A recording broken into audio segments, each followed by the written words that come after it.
प्यारे दोस्तों, नमस्ते। कैसे हो आप लोग? आशा करता हूँ सब लोग खुश होंगे, अच्छे होंगे, सबकी तैयारी अच्छे से चल रही होगी। बहुत सारे विद्यार्थी हैं ना, वो बड़े डिप्रेशन में इसलिए हैं कि ये जो कोविड का सिचुएशन है ये उनके ऊपर बहुत ही बड़ा गंभीरता ला रहा है। मसलन कि जिस तरीके से रेलवे की परीक्षाएं अटकी हैं और जो लोग अभी पढ़ रहे थे 1-2 साल से, अब उनकी इच्छाएं पूरी टूट चुकी हैं। उनको ये लगता है कि शायद 2022 में परीक्षा हो, 23 में हो या हो ना, या कब होगी। तो बिल्कुल डिप्रेस हैं, पढ़ाई में बिल्कुल मन नहीं लग रहा है। और सबसे बड़ा इसका जो कारण है वो है पैसा। घर को चलाना है और उम्र बीत रही है, ये सारी सिचुएशन उनके दिमाग में बार बार आ रही है। ठीक है, तो मैं आपको आज इस वीडियो में कुछ ऐसी चीज़ बताने वाला हूँ जिससे आपको ये सोचने में मजबूर हो जाओगे आप कि हाँ ऐसा भी हो सकता है, और एक इन्फॉर्मेशन भी है कि परीक्षा कब होगी। ठीक है, सबसे पहले मैं आपको बता दूं कि loco pilot, assistant loco pilot के लिए जो अगली भर्ती आएगी उसके लिए आपको करना क्या है, क्योंकि ये वीडियो बेसिकली उसी के ऊपर है कि एएलपी बनने के लिए सबसे पहले अगर कोई बच्चा अभी 10वीं पास हुआ है या इस वर्ष 10वीं में गया है, ये उन लोगों के लिए, या ऑलरेडी कोई आईटीआई पास है और केवल उसको तैयारी करनी है नेक्स्ट लोको एएलपी के लिए। ठीक है, तो जो 9वीं 10वीं में है वो तो अपनी 9वीं 10वीं की परीक्षाएं अच्छे से दें, स्कूल की शिक्षा अच्छे से लें, मैक्सिमम कोशिश करें कि 10वीं में अच्छे नंबर आएँ और देन उसके बाद वो आईटीआई की ओर अग्रसर हों, आईटीआई करें। ठीक है, इलेक्ट्रिकल में आईटीआई करने की कोशिश करें। और जो लोग आईटीआई कर रहे हैं उनको अपने आईटीआई पे फोकस रखना चाहिए, अच्छे नंबरों से पास होना चाहिए। और जिन्होंने आईटीआई कर लिया है उनको अब क्या करना है, तो अब अपनी तैयारी शुरू करनी है, मन को पकड़कर, मन को बांधकर। क्योंकि देखिए एक बात मैं आपको बताता हूँ कि कोविड का सिचुएशन अभी बीच में आपने देखा था कि 1 वर्ष पहले लॉकडाउन था, उस लॉकडाउन के बाद धीरे धीरे सब कुछ खुला और बल्क में बीच में ऐसा खुला कि सारी भर्तियां हुई, सारे परीक्षाएं हुए, सब कुछ खुल गया, मॉल, जिम, सब कुछ, मार्केट, जैसा लगा कि कोविड है ही नहीं। और ये केवल 1 महीने 2 महीने के अंदर हो गया था। उसी तरीके से इस बार भी मैं आपको एक दृश्य दिखाना चाहूँगा बोल के कि मान लो ये जो कोविड है इसका जो ग्राफ है बहुत ही हाई लेवल में पहुँचा हुआ है, और जिस दिन ये ग्राफ नीचे गिरा नीचे गिरा नीचे गिरा नीचे गिरा और गिरते गिरते ये बहुत नीचे आएगा, क्योंकि ये कोई स्टॉक मार्केट नहीं है कि इसका ग्राफ ऊपर नीचे होगा। ठीक है, ईसीजी मशीन जैसी नहीं है कि इसका ग्राफ ऊपर नीचे होगा। ये जिस दिन गिरेगा ये 1 दिन के अंदर इतना गिर जाएगा, और 1 महीने में कोरोना एकदम से अगर गया और जो भी परीक्षाएं अटकी हुई हैं वो परीक्षाएं भी शुरू हो जाएंगी, जो भी भर्तियां अटकी हुई हैं वो भी शुरू हो जाएंगी, तो आपका क्या होगा? आप तो ये सोच के बैठे हो कि 2022 में परीक्षा होगी ग्रुप डी की, 2021 में अंत में परीक्षा होगी ग्रुप डी की, एनटीपीसी की और यूपीएसआई की। लेकिन ये जो कोरोना है ये एकदम से जब खत्म होगा तो सारी चीज़ें बूस्ट करेंगी। जब अभी लॉकडाउन की परिस्थिति में चीज़ें बहुत ही सेक्रीफाइस हैं। ठीक है, बहुत सारे लोग नेगेटिव फैला रहे हैं ये कि अब भर्तियाँ नहीं आएंगी, सरकार के पास पैसा नहीं है, ऐसा नहीं है, वैसा नहीं है। तो ये सब गलत बातें हैं। भर्तियाँ, मैं कहता हूँ कि इससे ज़्यादा भर्तियाँ आएंगी, इससे जल्दी भर्तियाँ आएंगी। और अगर सरकार की मंशा हो अच्छे से तो सब लोगों को जो मेहनत करते हैं नौकरी मिलेगी। लेकिन प्रॉब्लम यह है कि सरकार की मंशा नहीं है। सरकार की जितनी मंशा है उतनी मंशा में वो लोग ही सफल हो पाते हैं जो बिल्कुल मेहनत कर रहे हैं। तो आप लोगों को भी उन्हीं की कैटेगरी में आना पड़ेगा। आपको ये नहीं सोचना कि सरकार परीक्षा कराएगी कि नहीं कराएगी, कराएगी ऑफ कोर्स, क्योंकि कोरोना का ग्राफ केवल 1 दिन की बात है। जिस दिन ये कोरोना डाउन गया उसी दिन से आपकी लंका लग जाएगी। आप जो टेंशन लेके बैठे हो ना, वो टेंशन तो जबलपुर से राजस्थान पहुंच जाएगा। फिर एक नई टेंशन आएगी कि एग्ज़ाम डेट आ रहा है, एडमिट कार्ड आ रहा है और अभी तक मैंने पढ़ाई नहीं करी, मैंने साइंस नहीं पढ़ा पूरा, मैंने फिजिक्स केमिस्ट्री बायो नहीं पढ़ा, मैंने मैथ नहीं पढ़ा, मैंने प्रैक्टिस सेट नहीं लगाया। तब ये टेंशन आएगी और उस दिन याद करोगे कि आखिरकार 2 महीने पहले मैं कौन सा टेंशन लेके बैठा हुआ था कि अरे बाप रे 2022 में परीक्षा होगी, कब ज्वाइनिंग होगी, कब पैसा आएगा, कब घर बनाऊंगा, कब बहन की शादी होगी, कब मैं गाड़ी खरीदूंगा, कब अपने माँ बाप को पहली सैलरी दूंगा। ये सारे टेंशन नहीं, लेकिन आज ये टेंशन है कि नौकरी कैसे मिलेगी। तो इसलिए पढ़ना शुरू रखें, और ये कोरोना का ग्राफ जिस दिन गिरेगा समझ लो उस दिन से ही काम शुरू हो जाएगा। नई भर्ती असिस्टेंट लोको पायलट की, आपको अगर ये जो प्रॉब्लम है देश में ये ना होती तो हो सकता था कि अब तक आपको एक नई भर्ती असिस्टेंट लोको पायलट की देखने को मिल सकती थी। मेरी बातों पे बहुत सारे लोग, क्योंकि अब तो बहुत टॉप क्लास डिजिटल बोर्ड वाले आ चुके हैं, मेरे से बहुत आगे। मैं तो बहुत पीछे चल रहा हूँ, लगभग 5-6 साल पीछे चल रहा हूँ यूट्यूब के मामले में।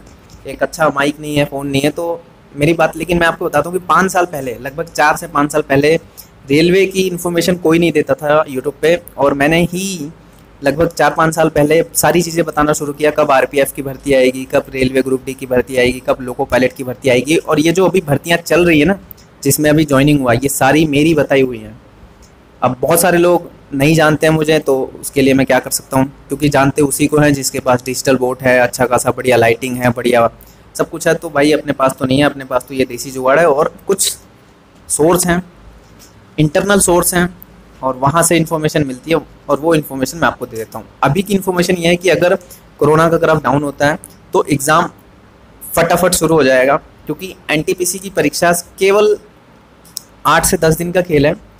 जैसे ये सिचुएशन सॉल्व होती है, एनटीपीसी की परीक्षा तुरंत शीघ्र शुरू होगी, एसएससी सीएचएसएल की परीक्षा शीघ्र शुरू होगी, और देन आपको रेलवे ग्रुप डी की परीक्षा देखने को मिल जाएगी। और ये परीक्षा इतनी जल्दी होंगी ना कि आपको भी यकीन नहीं होगा कि कब इनकी परीक्षाएं 6 महीने के अंदर समाप्त हो गई, कब इनका रिजल्ट आ गया, कब इनके फिजिकल हो रहे हैं, मेडिकल हो रहे हैं, ज्वाइनिंग हो रही है। और देन उसके बाद इसी दौर में देखोगे कि आपको रेलवे के अंदर नई भर्तियाँ भी देखने को मिलेंगी, चाहे वो आरपीएफ की हो, चाहे वो लोको पायलट की हो। टीसीसीसी की कोई भी भर्ती अभी फ़िलहाल में नहीं आएगी, वो एनटीपीसी में इंक्लूड होके आई हुई हैं।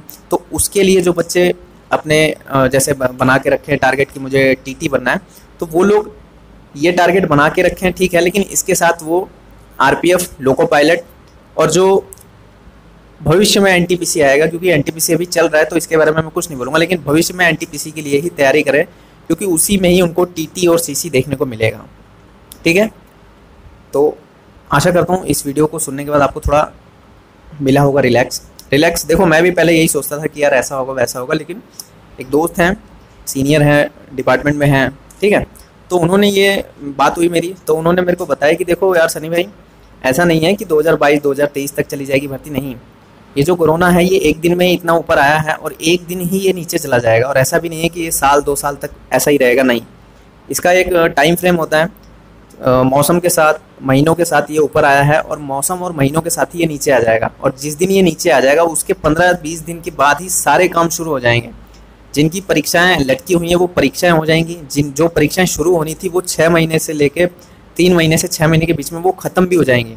और जो बंदे ये सोच के बैठे हैं कि हाय राम 2022 में परीक्षा खत्म होगी, हाय राम कब ज्वाइनिंग होगा, वो लोग ये सोचते रह जाएंगे। और देन जब ये परीक्षाएं खत्म होंगी ना, तब उनके पास इसका कोई जवाब नहीं होगा कि यार मैं साला टेंशन कौन सी चीज़ की लेके बैठा था और यहाँ टेंशन कौन सी चीज़ की आ चुकी है, समझे। तो अभी जो टेंशन वाली चीज़ है ना, ये आपका भ्रम है कि परीक्षा बहुत लेट होगी या सरकार नई भर्तियां नहीं निकालेंगी। मेरे भाई, जितनी भी सरकार की संस्थाएं हैं, चाहे वो रेलवे हो या कहीं से भी जो सरकार को पैसा आता है, माना वो अभी डाउन है। आपको एक चीज़ बताता हूँ कि जब एक पार्ले जी की कंपनी बंद कर दी जाती है 1 हफ्ते के लिए, और देन वो 1 हफ्ते के बाद जब शुरू होती है ना, तो वो अपने से डबल प्रोडक्शन दे देती है। कि वो 100 पैकेट अगर एक दिन में बनाती थी, तो जिस दिन वो खुलता है ना, उस दिन वो 200 पैकेट एक दिन में बनाना शुरू कर देते हैं। ये नेचुरल है, होता है। इसी तरीके से जो भी सिस्टम बंद है ना, जब ये खुलेगा तो बहुत तेज़ी से सब कुछ बूस्ट होगा, बहुत तेज़ी से सरकार के पास पैसा जनरेट होगा, और सरकार को चलाना है, देश को चलाना है। लोग बूढ़े होते हैं, डिपार्टमेंट को छोड़ते हैं, रिटायर होते हैं। आपको तो ये लगता है, आप तो घर में बैठे हो, आपको क्या लगता है कितने लोग रोज़ रिटायर होते हैं, कितने लोग रोज़ ज्वाइन होते हैं? नहीं, बहुत सारे लोग रिटायर होते हैं। एक संस्था को चलाने के लिए डेली उसमें इंक्लूडेड होता है, हर साल नए स्टेशन बनते हैं, नई ट्रेनें चलती हैं, नए ट्रैक बिछते हैं, तो नए लोग भी चाहिए। ठीक है, तो ऐसी नेगेटिविटी अपने मन में ना लाएं, और किसी को भी ये चीज़ ना बोलें कि अब तो रेलवे में भर्ती नहीं आएगी, ऐसा नहीं होगा, वैसा नहीं होगा। मैं गारंटी लेता हूँ, मैं गारंटी लेने वाला वैसे कौन हूँ, मोदी तो हूँ नहीं, ठीक है, जो मैं ये बोल दूँ। जैसे एक बार उन्होंने कहा था ना, बिहार पटना में गए थे, भाइयों बहनों मैं रेलवे बिकने नहीं दूंगा। आज तो सिचुएशन ऐसी आ रही है कि ट्रेन 80 से शुरू हुआ और मामला स्टेशनों, अपना भोपाल का हबीबगंज सबसे पहले जो स्टेशन बिका है, इस तरीके से तो चीज़ें बिक रही हैं। लेकिन बिकने के बावजूद भी जो बेसिक स्ट्रक्चर जो ट्रेन को चलाने के लिए होता है इंडियन रेलवे को, वो कभी भी प्राइवेट नहीं हो सकता, ऐसा साइंटिफिक प्रूफ है। तो बेसिक ही चलाने के लिए, जिसमें railway group D, loco pilot, टीसीसीसी, आरपीएफ, और किस में भर्ती आती है यार? और जो ये आपको क्लिनिकल सॉरी की जो जैसे मेडिकल का हो गया, स्टाफ हो गया, या फिर जो सफाई कर्मचारी हो गए, इसको प्राइवेट करके क्या उखाड़ लेंगे। मान लो पूरा स्टेशन ही प्राइवेट कर दिया, वहाँ पे जो दुकानें हैं, जो सेल्समैन हैं, किताबें बिक रही हैं, कॉफ़ी बिक रही हैं, या और भी जो स्टेशन में बहुत सारी सर्विसेज होती हैं, उसको प्राइवेट करके क्या उखाड़ लेंगे। उखाड़ लेने दो। जो बंदा मेहनत करेगा, गरीब आदमी जो ग्रुप डी की तैयारी करेगा, आरपीएफ की करेगा, उसको तो नौकरी मिलनी ही मिलनी है, चाहिए जितना भी प्राइवेट कर लें। तो ठीक है, इनकी प्राइवेट वाली जो सिचुएशन है उससे नहीं डरना, कोरोना से नहीं डरना, और ये नहीं सोचना है कि आगे भर्ती नहीं आएगी, और ये जो भर्तियाँ अभी शुरू हैं ये इनका एग्ज़ाम नहीं होगा। मैंने इसका पूरा रीज़न दिया है। थोड़ा बहुत सोचोगे समझोगे तो रिलैक्स फील होगा, और ये फील नहीं होगा, रियल है। क्योंकि जैसे ही ये कोरोना का ग्राफ ऊपर गया वैसे ही नीचे आएगा, और जैसे ही नीचे आएगा 15 से 20 दिन में सारे काम शुरू हो जाएंगे, और ये ज़्यादा टाइम नहीं लगेगा। 15 से 20 दिन की बात और है। 15 से 20 दिन आप केवल वेट कीजिए, उसके बाद देखना कैसे सारे परीक्षाएं शुरू होती हैं। ठीक है, जैसे भी कोई नोटिफिकेशन आएगा, मैं औरों की तरह नहीं हूँ कि एवरीडे वाले जैसे होंगे, लाया नोटिफिकेशन लाया, पीयूष बोल दिया और न्यूज़पेपर वाले ने कुछ चिपका दिया और वो दिखा दिया, वैसा काम नहीं है। सीरियस इन्फॉर्मेशन ही मेरा देने का काम है। ठीक है, और लोको पायलट के लिए जो बच्चे हैं वो अपनी तैयारी शुरू करें। आईटीआई कर लिया है तो आईटीआई करने के बाद जो बेसिक तैयारी होती है, अपना मैथ, रीजनिंग, साइंस, इसको अच्छे से पकड़ के मजबूत करें। किसी का कोर्स लेके पढ़ना चाहता है कोर्स लेके पढ़ें, खुद से पढ़ना चाहते हैं खुद से पढ़ें। जिन्होंने आईटीआई नहीं किया है वो सबसे पहले आईटीआई के लिए कोशिश करें। जो बेस्ट आईटीआईज होती हैं लोको पायलट के लिए, वो फिटर और इलेक्ट्रिशियन दोनों से होती हैं। दोनों में से कोई सा भी आप कर सकते हो, क्योंकि आपको लोको पायलट में इसकी नॉलेज से का ज़्यादा पोर्शन नहीं होता है, केवल आपको डिग्री सर्टिफिकेट चाहिए होता है बस। ठीक है, और जो 10वीं 8वीं 9वीं में है, जिनका ड्रीम है, वो अपनी 10वीं 8वीं 9वीं की परीक्षा पे ध्यान दें, क्योंकि भर्ती आएगी। ठीक है, एक भाई ने पूछा था आरपीएफ की भर्ती के बारे में बताओ। देखो, आरपीएफ की भर्ती अभी हाल ही में हुई है। जैसे ही ये कोरोना का पीरियड खत्म होगा, एनटीपीसी की परीक्षाएं खत्म होंगी, ग्रुप डी की खत्म होंगी, देन उसके बाद आरपीएफ का आपको देखने को मिल सकता है। ठीक है, आरपीएफ की एक बड़ी भर्ती आनी तो थी, लेकिन वो कहाँ बीच में रह गई पता नहीं। इन्फॉर्मेशन आई थी, मैंने बताया भी था, लेकिन वो बीच में कहाँ अटक गई है उसका कोई पता नहीं है, कहाँ पे उसकी फाइल अटक गई है, लेकिन आएगी ज़रूर। ठीक है, तो आज की वीडियो में इतना ही। आशा करता हूँ आप लोग खुश हुए होंगे, थोड़ा सा मोटिवेट हुए होंगे, और थोड़ा मुझे भी मोटिवेट कीजिए यार, मेरी भी मदद कीजिए। गलत चीज़ें यूट्यूब पे बहुत वायरल होती हैं, बहुत ज़्यादा लोग देखते हैं, लेकिन मेरे जैसे बंदे का वीडियो 2-4 हज़ार, अब जाके 3,000 वीडियो जो मैंने आखिरी सेकंड लास्ट वीडियो डाला था, जिसमें मैं बहुत फ्रस्ट्रेट हुआ था, बहुत मतलब मेरे अंदर से जो मेरी आत्मा थी ना, वो रोते हुए बोल रही थी। शायद ही किसी ने उसको फील किया होगा मेरी आवाज़ को। आज मेरी आवाज़ में थोड़ा दम है, क्यों? क्योंकि हाँ, कुछ नहीं तो कुछ, वो भी कुछ नहीं है लोगों के लिए, वो भी मेरा मजाक है, लेकिन मेरे लिए वो सेल्फ कॉन्फिडेंस की चीज़ है कि चलो, जहाँ 100, 200, 300 लोग देखते थे, वहाँ अब 3,000 उस वीडियो को देखा, 1,000 व्यूज़ कल वाली वीडियोस को देखा है, और आज की वीडियोस को, इसको भी मैं देखूंगा कि कितने लोग देखते हैं। ठीक है, भरोसा मत टूटने देना, नहीं तो फिर मैं भी उसी फील्ड में आ जाऊँगा। मैं भी आपको नोटिफिकेशन गलत सलत देना शुरू कर दूंगा। नोटिफिकेशन गलत सलत का मतलब है कि कोई न्यूज़पेपर में आया और मैंने भोकाल मार के आपको बता दिया, क्योंकि अच्छी चीज़ों की कदर नहीं है। लेकिन मैंने 4 साल तक जब कुछ गलत नहीं किया, तो आगे भी मैं अपने आप को संभाल के रखूँगा कि मैं कभी भी यूट्यूब का मिसयूज़ नहीं करूँ, पैसे के लिए मैं गलत वीडियोज़ नहीं बनाऊँ, पैसे के लिए मैं गलत वीडियो नहीं बनाऊँ। ठीक है, तो आज की वीडियो में इतना ही। जय हिंद, मिलते हैं नेक्स्ट वीडियो में।